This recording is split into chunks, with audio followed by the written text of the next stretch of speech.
this week on Ultimate Outdoor Adventures TV.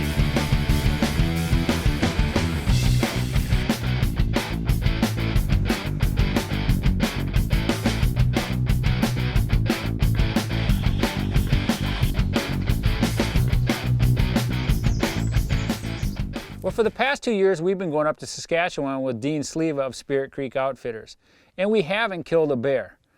But there's a reason for that. We're chasing big bears. We're not going after an average bear. We're not looking for a 250-pound bear or even a 300-pound bear.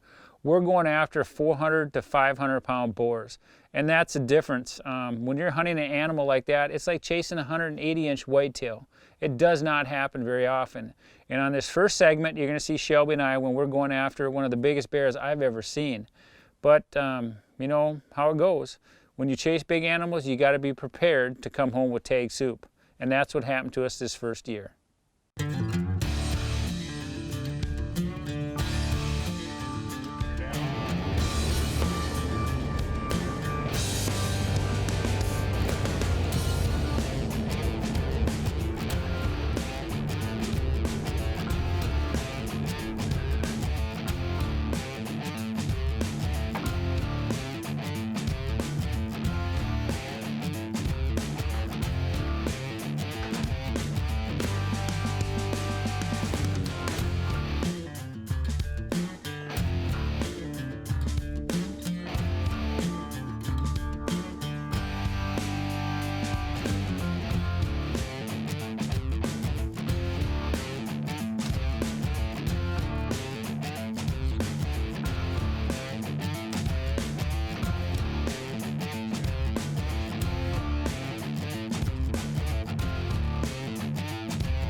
Well, I gotta say, it's pretty cool when you head into a small little town in Canada to get a few extra supplies, and when you walk into the sporting goods store, you see Hoyts hanging everywhere. No other bows, just Hoyts. Pretty cool. So we got a few extra things, picked up some Thermacell stuff, and got ready for the evening's hunt.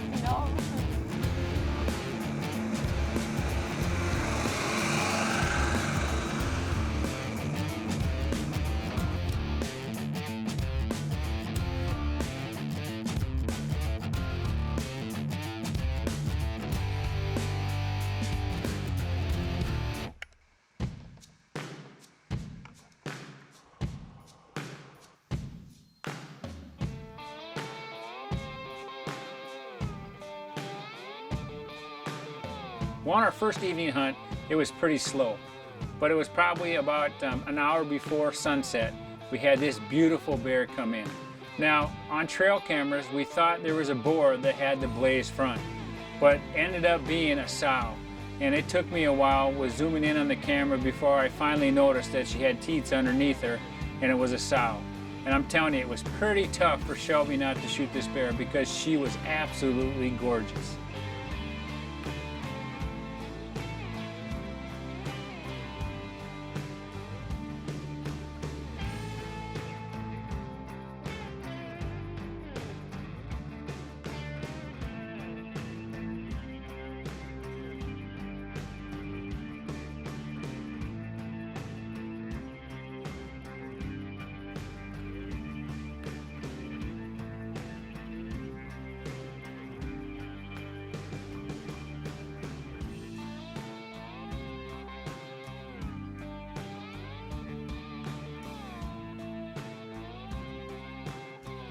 Well, this was a 5-day hunt, but we only had 4 days to hunt. And after sitting the first night, seeing this beautiful sow, we knew we were going to sit this area. And the reason was not because of that sow, but because of this giant black bear that had been coming in a few days earlier. So we chose to sit this bait, and we knew we were taking a chance. And it was just one of those deals that sometimes you win, sometimes you lose, like I said. And this big bear never did make his way into this bait, but we had a great sit, a great 4 days, saw a lot of nice bears, and again, pretty tough not to shoot this beautiful sow. even though it's not against the law to shoot these sows, I told Shelby we came up here to shoot a boar, and that's what we are going for. So, first year down in the books, no bear. Now we're on second year, going back up with Dean. Now that tells you about an outfitter. If you're going back up there and you didn't kill an animal, there's a reason you're going back up there. And it's just one of those deals. Sometimes it's better to be lucky than good, and last year we were neither. But while we were in camp, there were big bears killed both years, last year and this year. So we're going back up there. We're on our way back up. I got Shelby in the truck and I got Caitlin Carlson in the truck. And as you can see, both of them are sleeping like always. Caitlin has joined us for the last couple years on these bear hunts, and I gotta say a big shout out to this young lady. You know, she's 21 years old, 22 years old. She's out there bear hunting in the Canadian bush all by herself. She goes in on these baits, she'll sit for 6 hours, doesn't get picked up until an hour after dark, and this girl's a rock star, and she's doing the same thing. She's trying to kill a big bear. And it's just one of those deals that going after a big bear is like going after a 180-inch whitetail. It does not happen every day.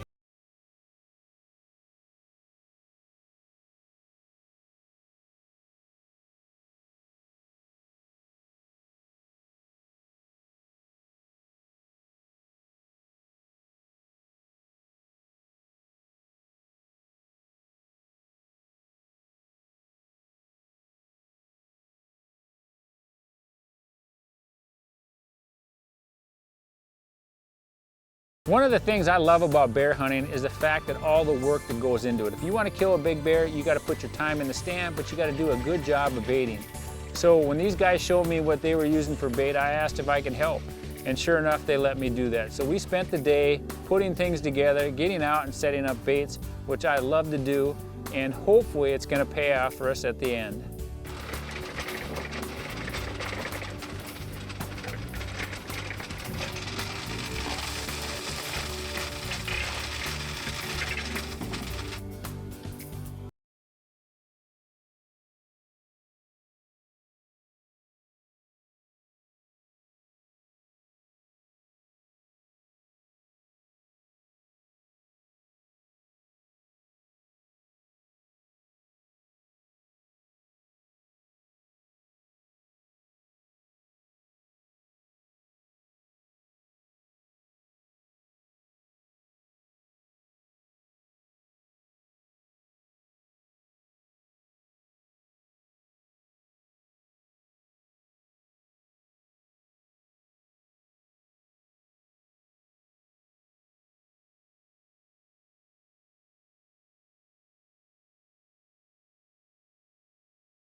Okay, well, we just got up into the stand and all settled in, but before Dean got to leave, this little chocolate, like 2-year-old looks like, Hurricane was in here, so, but he just went up the tree.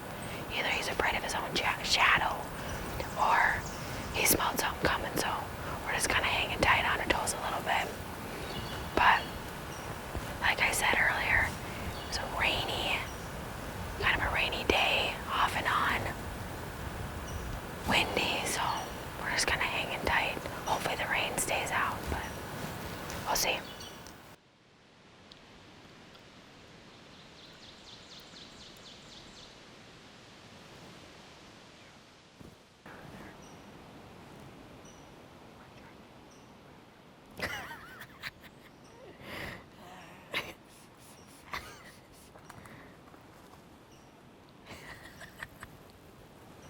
Well, as you can see, it didn't take long and I dropped something on the ground.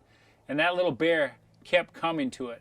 And I had my truck keys in there, so I was panicked that he was going to pick up my jacket and take off. So all night long I was fighting this little bugger off. And I'd like to tell you that that was the only night I dropped something, but I think pretty much every night I either dropped my hat, my jacket, my flashlight, you name it, I dropped it. And that same little bear always came around trying to carry it off.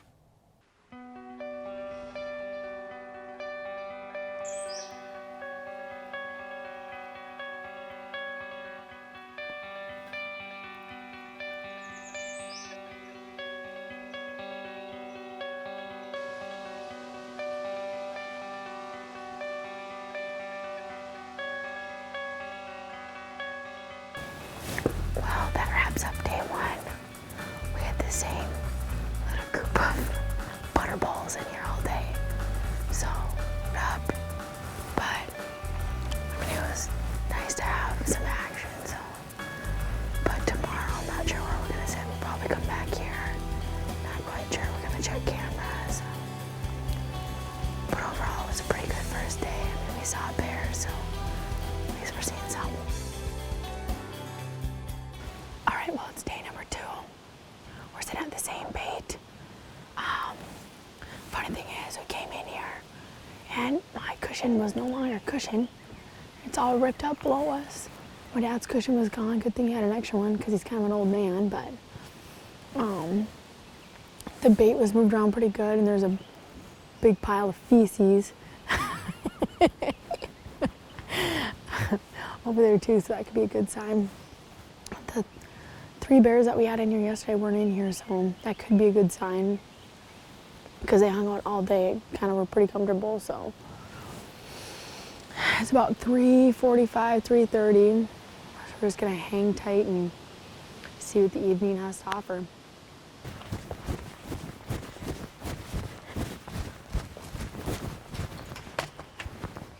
He's right behind.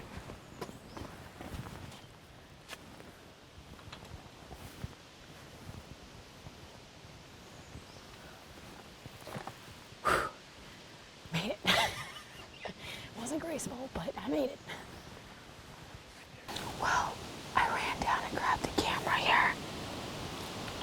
And the bear that we're after, that showed up a couple days ago, was in here this morning, so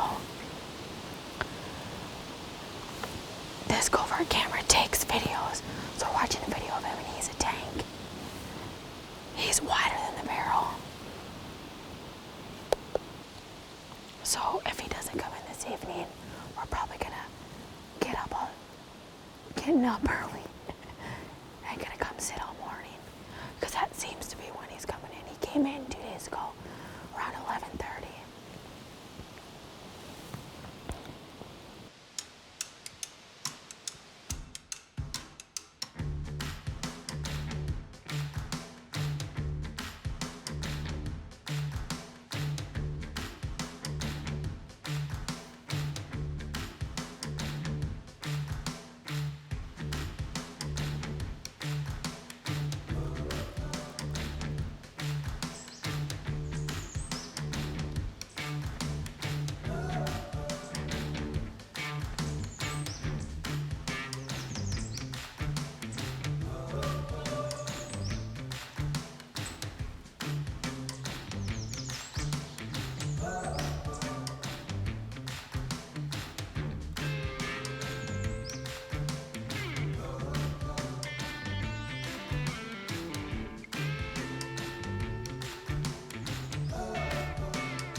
Well, as you can see, we have multiple bears coming into this bait.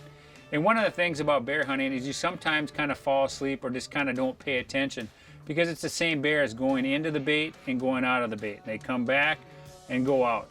And sure enough, we had this big bear sneak in from the side, but he really didn't catch us off guard. He just kind of sat there, surveyed the area, but wouldn't commit and wouldn't come in.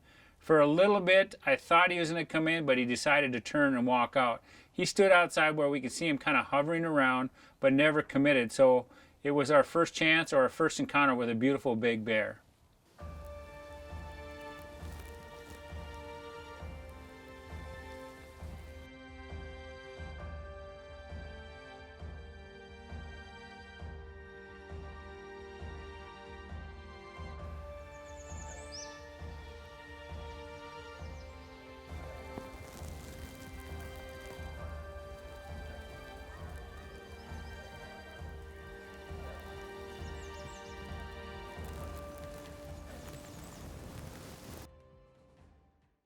Well, after checking the covert cameras every day and seeing this huge, kind of a red chocolate colored bear coming in every morning, Shelby said, "Dad, we're going in." So what we ended up doing is we hunted that night, didn't see him, and got up at 4 in the morning and went in and sat from 5 till about noon. And sure enough, this big bear showed up. And again, these big bears do things differently.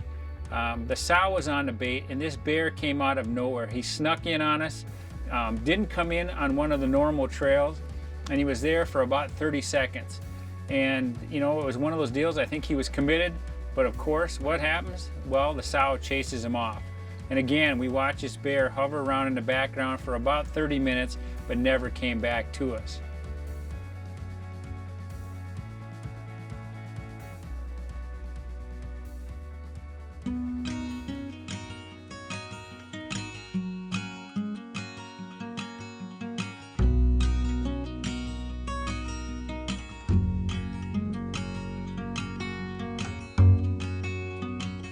Well, there you have it. Year number 2 and no bears. But I can tell you what, it wasn't for lack of trying, and it wasn't for lack of bears. Like I said, when you're going after big bears, you take a chance. But the cool thing about this, good friend of ours, Mike Davenport, who was the guy that set us up with Dean, came up the week after we did, and on his first night sat a bait that was 7 miles away from ours and shot this huge bear that we are after. And to top it off, another good friend of ours, Jason Nicolaus, killed the other black bear we were after. So congratulations to both of them. Taxidermy services provided by Dakota Taxidermy, capturing the spirit.